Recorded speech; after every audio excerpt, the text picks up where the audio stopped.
Lucas 10, versículo 25, diz assim: Eis que certo homem, intérprete da lei, se levantou com o intuito de pôr Jesus à prova e disse-lhe: Mestre, que farei para herdar a vida eterna?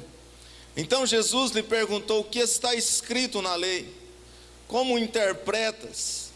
A isto ele respondeu: Amarás o Senhor teu Deus de todo o teu coração, de toda a tua alma, de todas as tuas forças e de todo o teu entendimento, e amarás o teu próximo como a ti mesmo.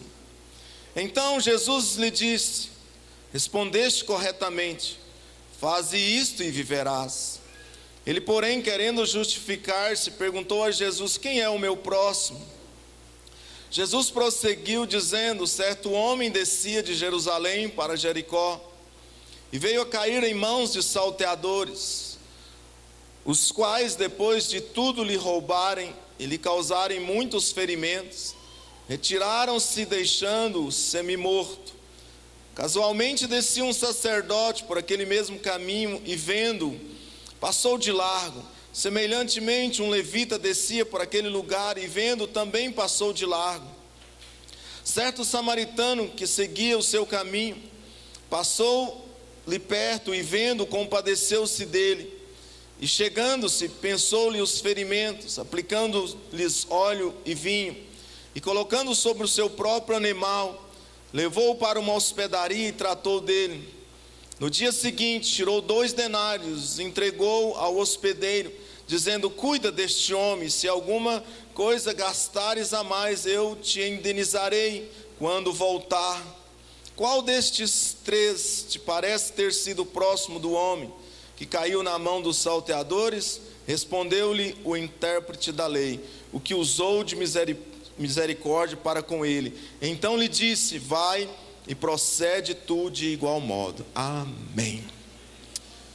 Feche os seus olhos e ore ao Senhor. Peça ao Espírito Santo que venha revelar esta mensagem, esta palavra aos nossos corações.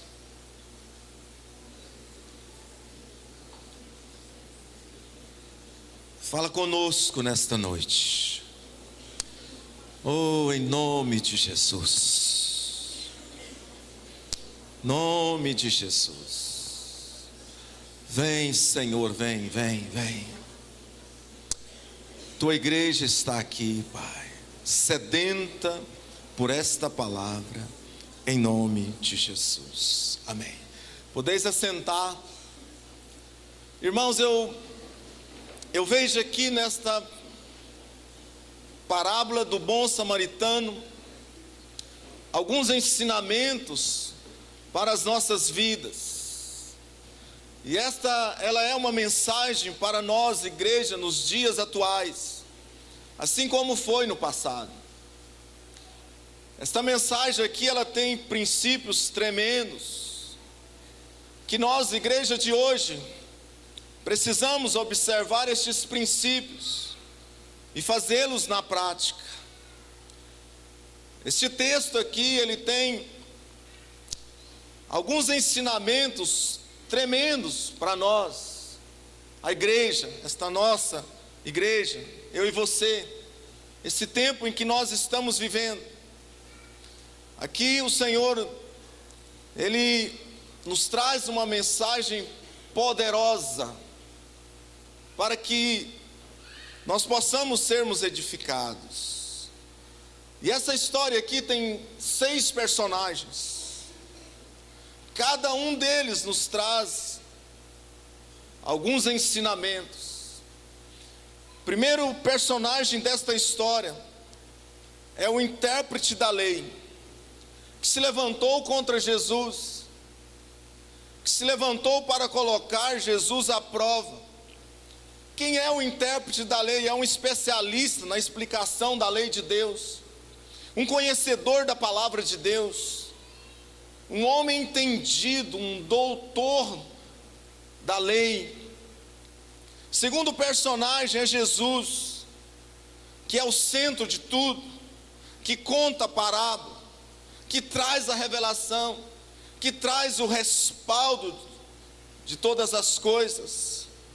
O O terceiro personagem fala-nos de certo homem que descia de Jericó para Jerusalém, melhor dizendo, de Jerusalém para Jericó, e veio cair nas mãos de salteadores, e estes lhes roubaram, lhe feriram, e ele ficou semi-morto.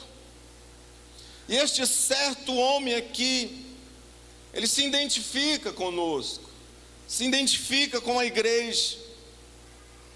Este homem, ele foi roubado, ele foi saqueado, ele ficou ferido. A Bíblia diz que ele ficou semi-morto. Sabe, irmãos, no momento em que eu estava preparando esta palavra, o Espírito Santo falou comigo. Há muitas pessoas dentro da igreja que foram roubados, e por causa disso, hoje, estão feridos, estão semi-mortos. Muitos foram roubados na sua vida espiritual,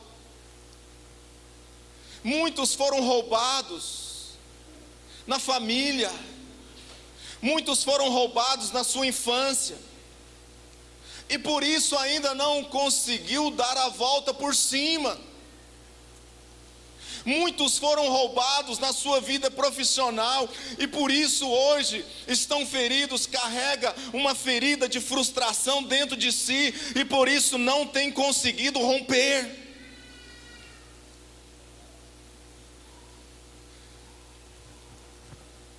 Muitos estão assim dentro da igreja, e o Senhor foi revelando ao meu coração, alguns por ter saído de Jerusalém e ter ido para Jericó, lugar de fragrâncias, lugar das palmeiras, um lugar atrativo, um lugar que chama atenção, mas muitos estão feridos mesmo dentro de Jerusalém, dentro da igreja, por um vacilo, por um pequeno desvio, e nesta caminhada isto acontece. E esse texto aqui nos traz revelações tremendas de como nós alcançarmos a cura, a restauração sobre as nossas vidas. Então, se você se identifica, sabe, com este certo homem, hoje é o dia do Senhor na sua vida. Hoje é o dia que o Senhor vai nos alcançar, assim como nos alcançou de manhã. De manhã o Senhor fez uma obra linda aqui, tremenda. E não será diferente nesta noite. O Senhor está aqui para nos alcançar, em nome de Jesus. Muitos estão roubados, por isso estão frios, por isso não consegue romper, por isso não consegue recomeçar, por isso não consegue dar a volta por cima. E o Espírito Santo fala comigo aqui agora, que tem muitos aqui que estão feridos, porque não têm conseguido o sucesso na vida profissional, não tem conseguido superar as adversidades. Muitos estão presos ao passado, a acontecimentos lá da infância, foram roubados, por isso estão feridos, estão semi-mortos, como este certo homem. Quarto personagem desta história é o sacerdote, que descia e vendo, passou de largo. Isso aqui nos fala de negligência, daqueles que têm negligenciado o seu chamado, daqueles que não têm se posicionado no seu chamado. E era para o sacerdote parar,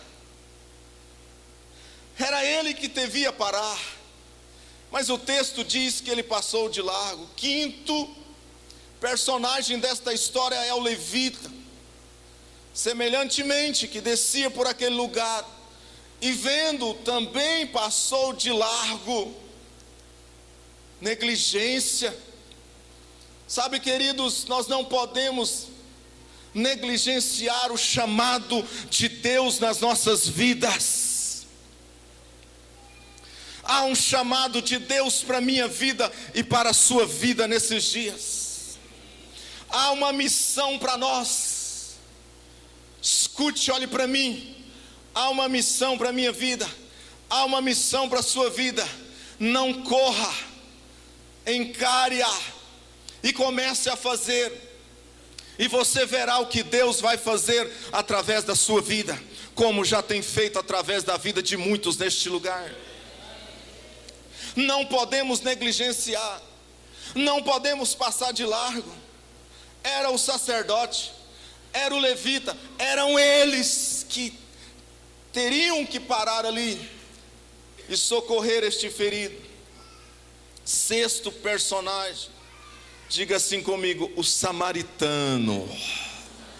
A Bíblia chama ele de certo samaritano, que fez toda a diferença, superou todas as circunstâncias, rompeu com os limites, fez toda a diferença. Oh, irmãos, como nós precisamos aprender com este certo samaritano. Hoje o Senhor vai falar comigo e com você através da vida deste certo samaritano. Oh, irmãos, os samaritanos eram pessoas pagãs que adoravam outros deuses, mas os samaritanos nos deixou uma história na Bíblia, porque muitos deles nos surpreendeu os discípulos, surpreendeu Jesus com as suas atitudes. Sabe, muitas vezes, se nós não nos posicionarmos, Deus levanta certos samaritanos para se posicionar no nosso lugar e deixar uma história.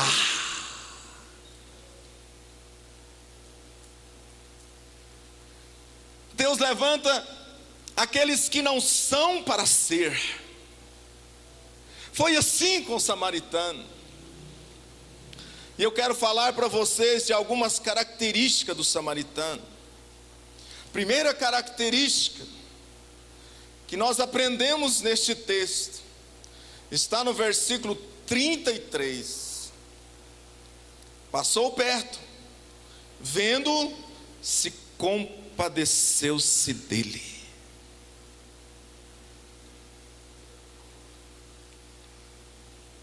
Diga assim comigo, primeira característica: compaixão. Quando ele viu, ele não passou de largo, pastor Josué. Ele se aproximou e compadeceu-se dele. O que é compaixão? Compaixão significa colocar-se incondicionalmente ao lado do outro, para lhe fazer o bem. Compaixão é ter pena. Compaixão é um amor profundo. Compaixão é um amor sacrificial. E sempre a compaixão vai nos exigir atitudes. Compaixão implica em nós termos uma ação, em ofertar algo.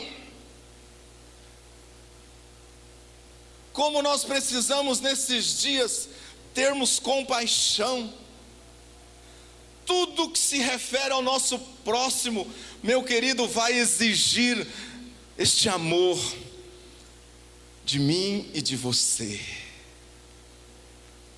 E como, irmãos, como o testemunho de Jesus é lindo. Como o testemunho de Jesus nos edifica. Como Jesus nos deixa esta lição. Eu gostaria que você abrisse em Mateus, um pouquinho atrás. Mateus 14.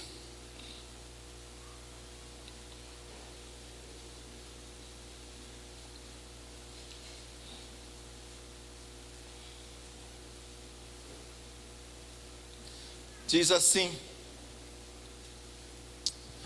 Mateus 14, vamos ler a partir do 13, amém? Diz assim: Jesus, ouvindo isto, retirou-se dali num barco para um lugar deserto, à parte. Sabendo as multidões, vieram das cidades, seguindo-o por terra. Desembarcando, viu Jesus, o que, irmãos? Uma grande multidão. E compadeceu-se dela e curou os seus enfermos. Aleluia. Vá comigo agora um capítulo à frente, 15, versículo 32. E chamando Jesus os seus discípulos, disse: tenho compaixão desta gente, porque há 3 dias que permanece comigo, e não tenho o que comer, e não quero despedi-la em jejum, para que não desfaleça pelo caminho. Mas os discípulos lhe disseram: onde haverá neste deserto tantos pães para fartar tão grande multidão? Perguntou-lhe Jesus: quantos pães tendes? Responderam: 7 e alguns peixinhos. Então, tendo mandado o povo assentar-se no chão, tomou os 7 pães e os peixes, e dando graça partiu e deu aos seus discípulos, e estes ao povo. Todos comeram e se fartaram, e do que sobejou recolheram 7 cestos ainda. Dê um glória a Deus ao Senhor. Queridos, eu vejo aqui alguns princípios da compaixão. Primeiro, ela atenta para a aflição, para a necessidade. Veja o versículo 32: e chamando Jesus os seus discípulos, disse: tenho compaixão desta gente, porque há 3 dias eles permanecem comigo. A compaixão, ela atenta para a aflição, para a necessidade. E nós estamos vivendo dias como igreja que, se nós não nos atentarmos, nós vamos olhar apenas para o nosso umbigo. Nós vamos olhar apenas para nós mesmos. Mas Deus levanta neste lugar uma igreja cheia de compaixão pelo próximo. Segunda coisa que eu vejo nesse texto, ela não vê a circunstância, versículo 33. Mas os discípulos lhe disseram: onde haverá tantos pães neste deserto? Irmãos, se não tomarmos cuidado, nós vamos ver circunstâncias em tudo, principalmente no aspecto de ajudarmos o nosso próximo. Nós vamos conseguirmos ver barreiras em tudo. E aqui os discípulos, eles dizem assim: mas Senhor, despede esse povo, para que eles possam passar pelas aldeias por aí, e comprar algumas coisas para eles comerem. Os discípulos viram a circunstância, mas porém Jesus não viu. Terceira, não negligencia. A compaixão não tem negligência. Ela se atenta em fazer. Ela se atenta em ter uma atitude. Está no versículo 32, na parte B. Outro ponto interessante é que a compaixão, ela provoca o milagre. Sempre que nós termos estas atitudes, o milagre vai acontecer. Sempre quando nós nos dispormos, Deus vai se manifestar nas nossas vidas. E no versículo 36, nós podemos ver aqui um milagre. tomou os 7 pães e os peixes, e ele então deu graças, e de uma forma milagrosa aqueles pães foram multiplicados, e aquela multidão foi alimentada. Oh, queridos, que nós possamos contemplar milagres nesses dias, por causa desta atitude de compaixão, através das nossas vidas. Sempre quando nós nos dispormos a fazer a nossa parte, Deus vai se manifestar, porque quem faz é o Senhor. Você pode dizer para esta pessoa que está do seu lado: quem faz é o Senhor. Oh, meu irmão, se o Senhor te pede hoje 7 pães e alguns peixinhos, eu quero dizer para você: pode entregar, porque certamente um milagre vai acontecer na tua vida.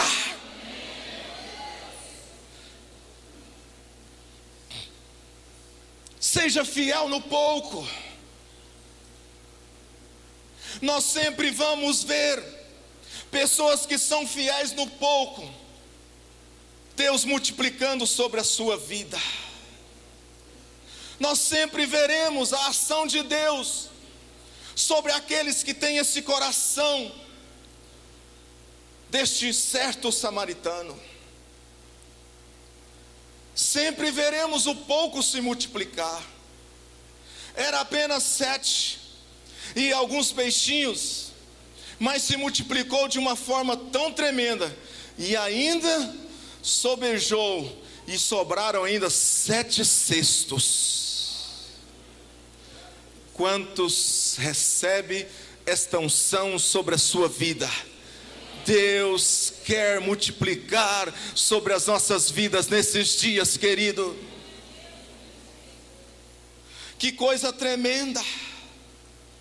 Esta compaixão, como isto faz a diferença, como isto é tremendo no nosso meio. E eu estava meditando nesta palavra, e o Senhor falou comigo através do Espírito Santo. O Senhor falou comigo que vai trazer muitos filhos, e estes muitos filhos virão por causa da compaixão dos pais. O Senhor falou comigo: escute, fique tranquilo, o Senhor está frustrando os desejos carnais da vida de alguns filhos que estão fora, de alguns filhos pródigos, que saiu da presença do Senhor, que saiu de Jerusalém, e na caminhada para Jericó foram roubados. O Espírito Santo falou comigo que vai trazer os nossos filhos de volta. Escuta, mãe, pai, você que está sofrendo, não são poucos. Ontem mesmo eu estava com um casal, ontem à noite lá em casa, e nós estávamos conversando, e ao passo que nós conversávamos, o Espírito Santo falava ao meu coração: o Senhor vai derramar sobre os nossos filhos nesses dias. Alguns que estão fora da presença, e alguns pródigos que estão dentro da igreja. Alguns estão dentro da igreja, mas estão distantes do Senhor. Queridos, e quando o Senhor fala, Ele faz. Pai, pode ficar tranquilo, ore, ame-o, porque o Senhor está fazendo na vida do seu filho nesses dias. Escuta, o Senhor está frustrando todos os planos do diabo na vida dos nossos filhos, e em breve nós o veremos aqui neste lugar, glorificando o nome do Senhor. Creia nisso.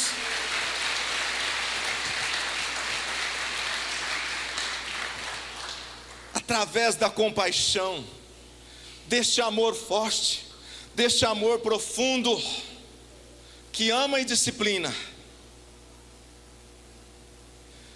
E há um texto tremendo, lá em Malaquias 4, que diz assim, 4, versículo 5: eis que eu enviarei o profeta Elias antes que venha o grande e terrível grande dia do Senhor. Versículo 6: o Senhor converterá o coração dos pais aos filhos e dos filhos aos pais. O Senhor converterá primeiro o coração dos pais aos filhos, porque uma das primeiras coisas que acontece quando o filho sai da presença do pai é que ele cria uma resistência contra o pai. Pai, Deus vai converter o teu coração ao coração do teu filho, e o teu filho se converterá a ti. Segunda coisa, segundo característica do samaritano, curou-lhe os ferimentos. Versículo 34, parte A: e chegando-se, pensou-lhe os ferimentos, aplicando óleo e vinho. Aquele homem estava enfermo, estava ferido, mas foi curado. Você pode dizer comigo: estava enfermo, estava ferido, mas foi curado. Talvez você está aqui nesta noite e está ferido. Eu quero dizer para você: o Senhor te cura. Não sei qual é a sua necessidade, mas eu quero que você atenta para algo. O samaritano, ele usou alguns ingredientes. Ele tinha atadura, ele tinha óleo, ele tinha vinho. Escute, tudo isso está disponível para nós. Tudo isso está disponível para mim e para você. Nós, a igreja do Senhor. E foi através do óleo, do vinho, que este homem foi restaurado. Foi através desta unção. Óleo nos fala da unção do Espírito Santo, unção que vem do alto. A palavra de Deus diz lá em Isaías 10, versículo 27, que a unção, ela quebra o jugo. Oh, meu querido, a palavra de Deus diz assim, 1 João 2, versículo 20, diz assim: nós temos a unção dos santos. A unção sobre as nossas vidas. Deus tem derramado unção neste lugar, para que eu e você, nós possamos sermos curados. Eu não sei qual é a sua necessidade, mas eu quero dizer para você que o nosso Deus, Ele restaura. O nosso Deus, Ele cura. Oh, queridos, todos os domingos Deus tem derramado um grande mover neste lugar. A glória do Senhor tem se manifestado neste lugar. Domingo passado, aquilo que nós vimos aqui foi a glória do Senhor se manifestando. E é esta glória que traz a transformação nas nossas vidas. Paulo, escrevendo à igreja de Coríntios, ele diz assim: e de glória em glória somos transformados. É a glória do Senhor que transforma. Unção, ele tinha vinho. Isto aqui é simbólico. Vinho nos fala de alegria, vinho nos fala de renovo. E alegria, ela é um remédio para curar decepções, para curar algumas enfermidades. Deus quer derramar uma alegria sobre as nossas vidas nesses dias. Se nós recebermos desta alegria, meu querido, nós somos renovados.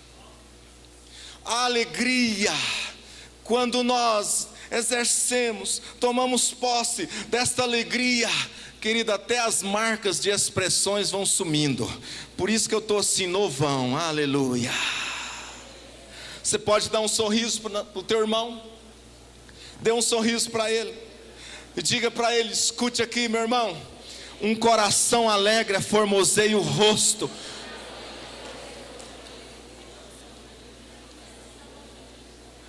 Paulo, escrevendo à igreja de Filipenses, ele diz assim: alegrai-vos.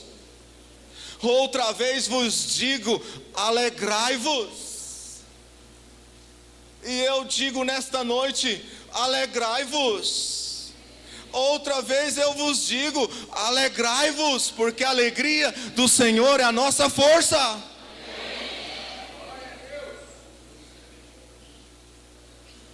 E muitas vezes nós não temos alcançado esta restauração. Muitas vezes nós estamos dando lugar à incredulidade, e por causa disso muitos têm permanecido dentro da igreja com feridas fortíssimas, porque a nossa alma, ela é uma registradora, ela registra tudo. Por isso o salmista orava ao Senhor e ele dizia assim: ó minha alma, por que te inquietas dentro de mim? Ó minha alma, por que te perturbas dentro de mim? E tem muita gente nesses dias dentro da igreja que está triste, que está oprimido, que está ferido, foram roubados nas suas emoções, nos seus sentimentos.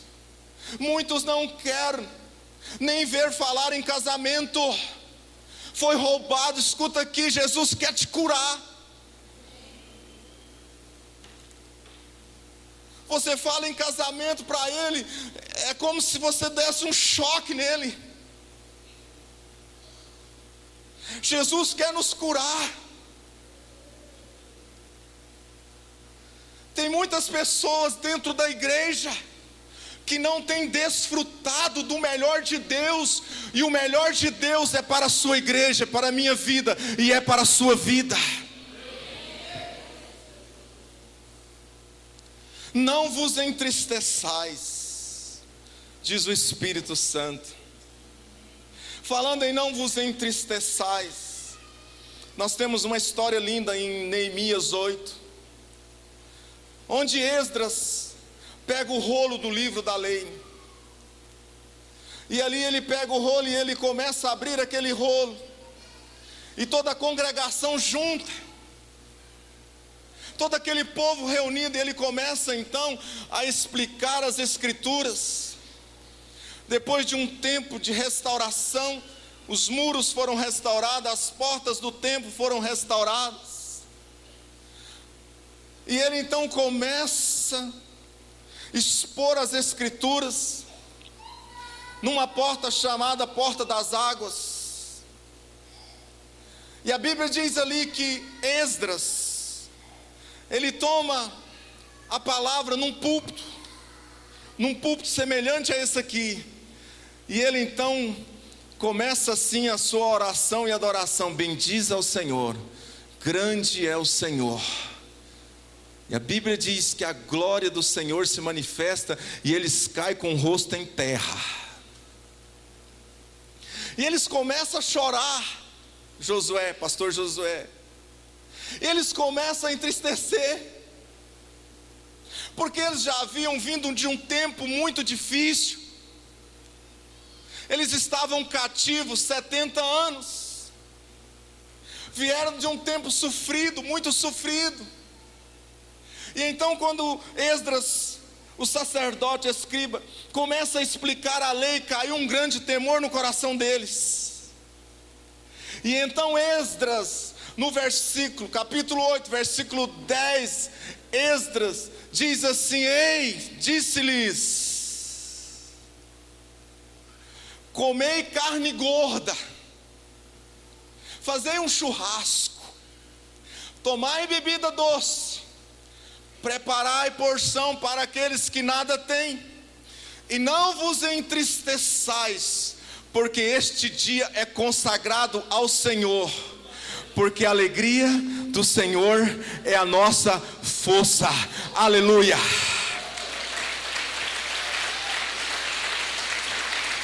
Deus está falando. Passou o tempo de sofrimento. Este dia, este tempo é consagrado ao Senhor. Não vos entristeçais, porque a alegria do Senhor é a tua força. Sabe qual que é a suma disso aqui? Deus quer fortalecer a igreja através da sua alegria, através das nossas vidas. Vamos nos alegrar. Vinho, alegria. Em Caná da Galileia, naquele casamento, alguma coisa acabou. Acabou o vinho, acabou a alegria. Em muitos casamentos acabou o vinho, muitos casamentos acabou a alegria. Escute aqui, o Senhor quer renovar o teu casamento. O Senhor quer trazer um renovo no teu casamento. O Senhor quer nos levar a experimentar o melhor dele nesses dias, no seu relacionamento conjugal. A alegria está disponível. O Senhor é a própria alegria. Se alegre, se alegre, se alegre, meu irmão, se alegre. Outra vez vos digo, se alegrem.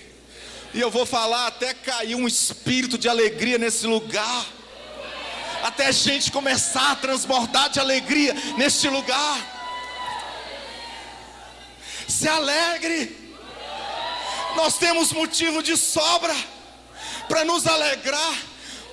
Não é as circunstâncias, não, meu irmão, que vai nos entristecer, porque nós temos o Senhor Jesus. Ele é a própria alegria.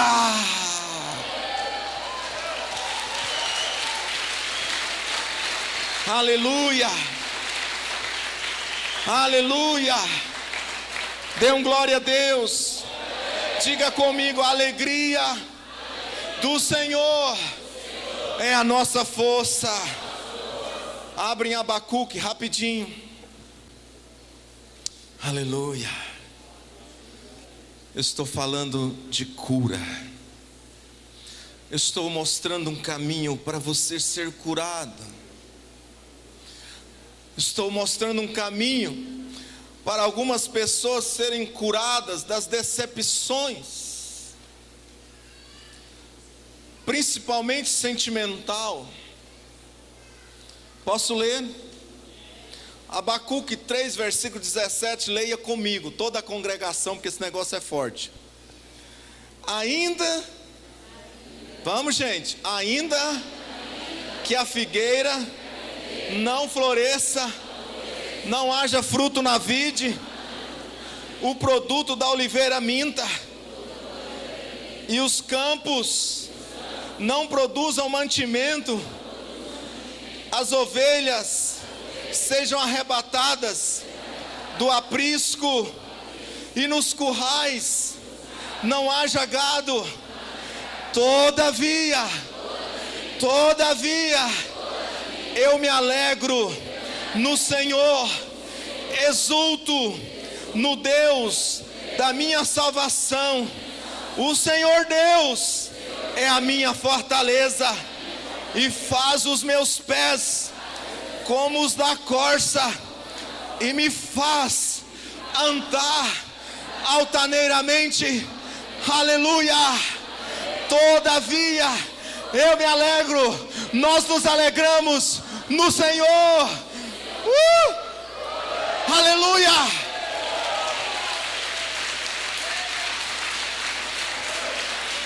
Aleluia! Vire para o teu irmão, consegue aí arrancar um sorriso dele.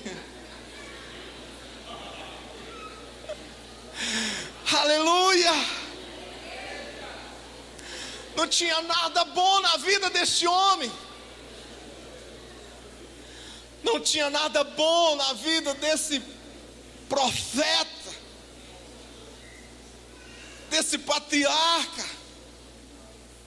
Mas ele arranca dentro de si uma declaração muito forte,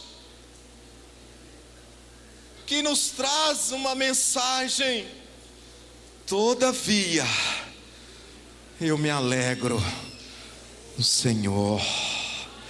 Você pode levantar as tuas mãos e dizer: todavia, eu me alegro no Senhor e exulto no Deus da minha salvação.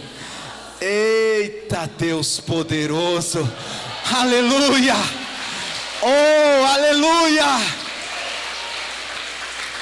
aleluia.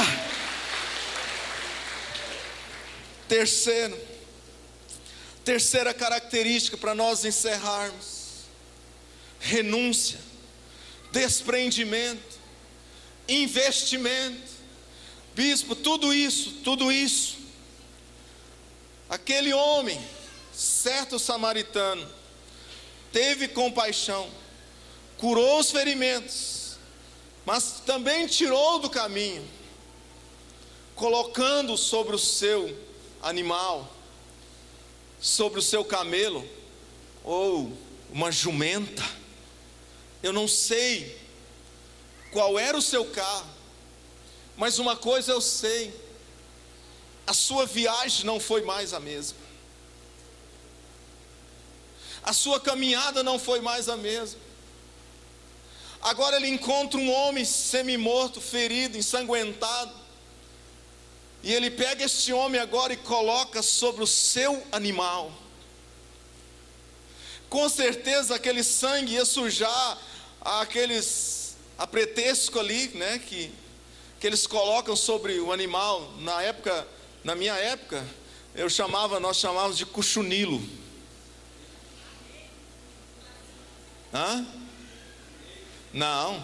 Não tinha rei. Não tinha rei. Era cuchunilo.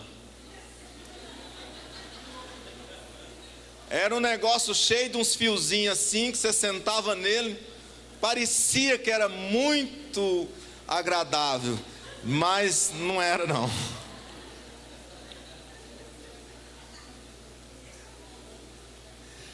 Sabe, irmãos, ele perdeu o conforto. Muitas vezes nós vamos precisar perder o conforto. A viagem, ele estava indo sozinho, mas agora ele tem alguém que está como que semi-morto, engarranchado no seu animal. Sabe o que significa esse animal aqui hoje?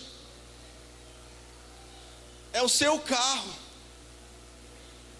é o seu Corolla,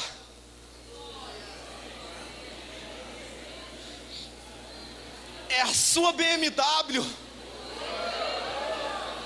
é o seu C3, é o seu Uno Mille, é a sua casa, é o seu sofá. E tem muita gente que não quer colocar ninguém na sua jumenta, no seu jumento, no seu camelo, no seu carro. Não, vai sujar, depois eu tenho que lavar, não vai pesar, esse negócio de amortecedor está tão caro. Não, eu não vou levar para minha casa, porque vão fazer uma bagunça, e depois eu já sei, vai sobrar para mim esse negócio de lavar as vasilhas, lavar as panelas, principalmente as panelas. Sabe, queridos, renúncia. Nós estamos vivendo um tempo em que nós vamos ter que renunciar para que alguma coisa possa acontecer. Desprendimento, eu vejo aqui neste homem, um desprendimento das coisas. Ele era desprendido. Oh, meu irmão, eu lavo o meu carro, e normalmente eu vou até 2 vezes, 3 vezes no Irisville. Irmãos, e aí lá, e já era.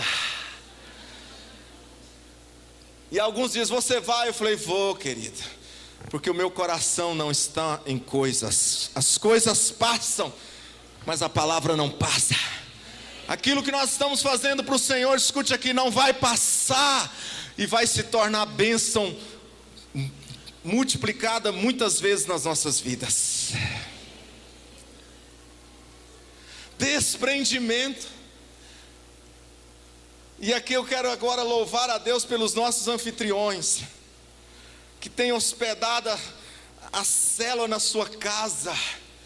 Glória a Deus, que tem, sabe, trazido esse conforto para muita gente.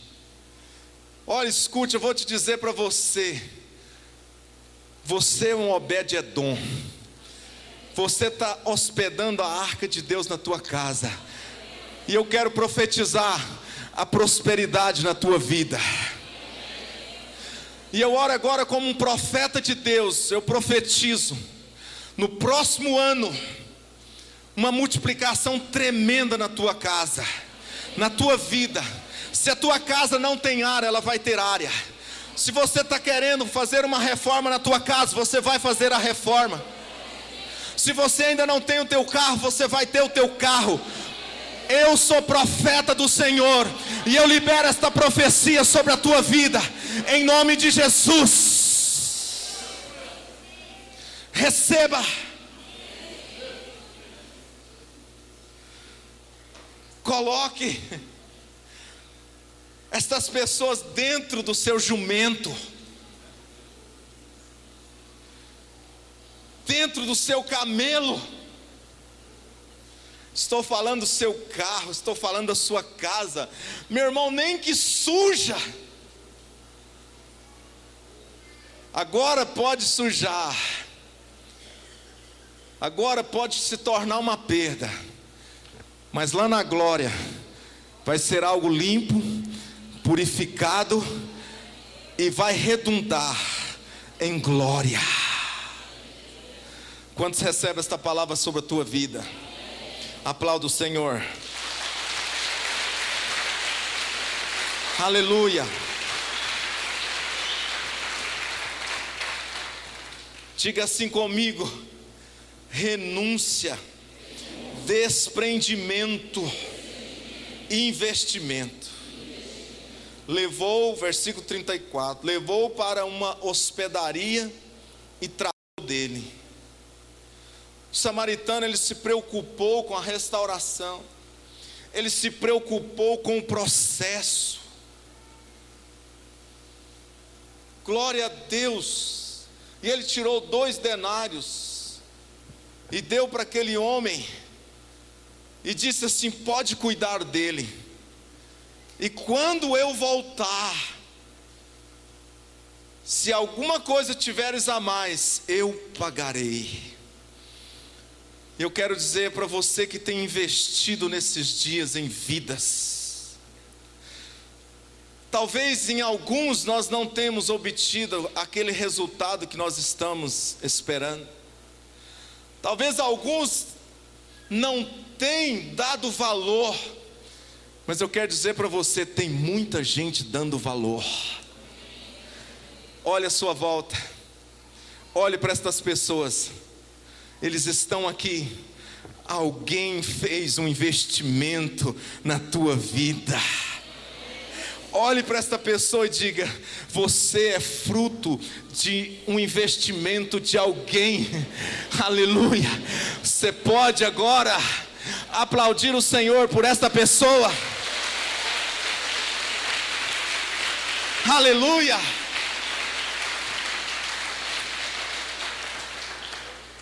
Alguém possivelmente não tem dado valor, não tem valorizado, mas tem muitas pessoas valorizando.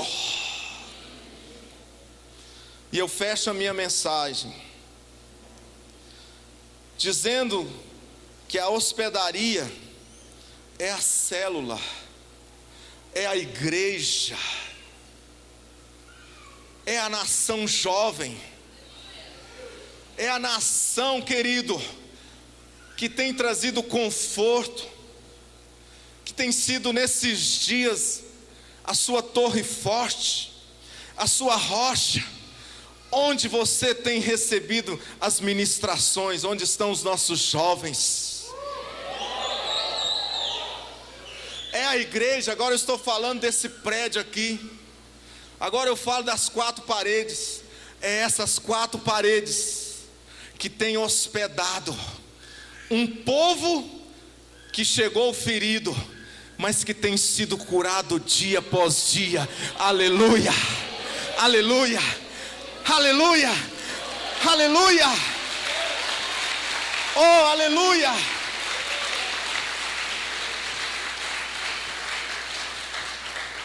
Então glória a Deus pelo congregar, glória a Deus, porque é neste lugar que a glória do Senhor tem se manifestado todos os domingos. E se alguém disse para você que a igreja é um lugar de ex, é verdade. Ex, mas não é mais, agora é transformado. Jesus fez, Jesus curou, Jesus restaurou, Jesus respaldou, e por isso nós estamos aqui, esta congregação linda e maravilhosa, para glorificar o Senhor. Agora eu te peço que você fique de pé. O texto inicia com uma pergunta daquele intérprete: quem é o meu próximo? Você pode dizer comigo: quem é o meu próximo? Olhe para o teu irmão e pergunta a ele: quem é o meu próximo?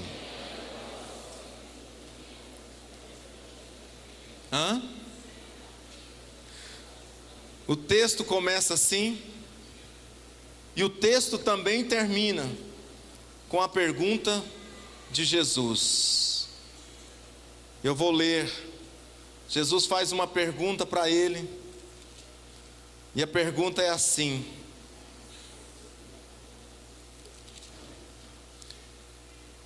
qual destes 3 te parece ter sido próximo do homem que caiu na mão dos salteadores?